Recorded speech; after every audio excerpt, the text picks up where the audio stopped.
Hello. We are part of Teen Art Club here. It's great to learn new skills and meet a lot of new people with the same interests as you. You can just kind of hang out and do your own thing and just draw for a while. When I first started, I was like, oh my gosh, I feel way too young for this. What if everybody else is a whole lot better than me? It's not like that at all. Everybody has their different styles and how far they've gotten into their art career or really just art for fun.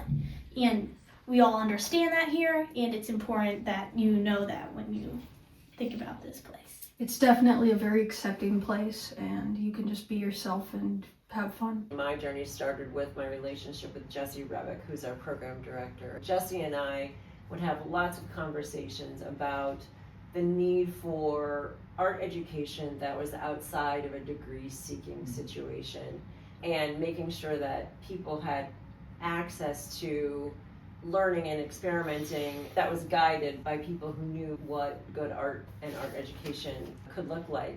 I also happened to have had coffee one day with Jelaine Pinchuk. And so she and I looked at each other and went, let's try to make this happen. Our energy led to us starting the 501c3 and also to combining our efforts with Bluff Strokes, the paint out. She had this great idea to take the energy and legacy that existed within that paint out and to merge these two organizations. Voila, we end up with an art center, a full-fledged art center, a building and people and community and art every day. It's been a phenomenal year. It's been a year full of hard work. There was a lot of energy going into starting this, and then we keep adding people with more and more energy. Every single person that interacts with what we're doing adds energy to it and helps carry it forward. I think that's what's happened this year and a half, is that we've created a great community. A youngster who walked into the doors of the art center of our education area, they were a student with the Boys and Girls Club, and they were doing a programming for them here, and they walked into the door and looked up and just said, we get to make art here?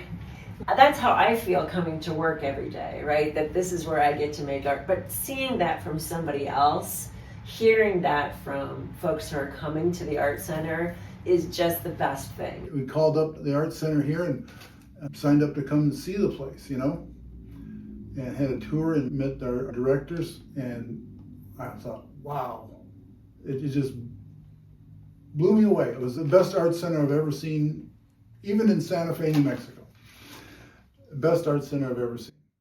That was another plus for Dubuque. And then, so we decided that we would rent an apartment near the art center. We knew that we enjoyed the place so much that we wanted to live nearby. We wanted to be a part of the Dubuque Renaissance that's been going on here for the past 25 years since we left.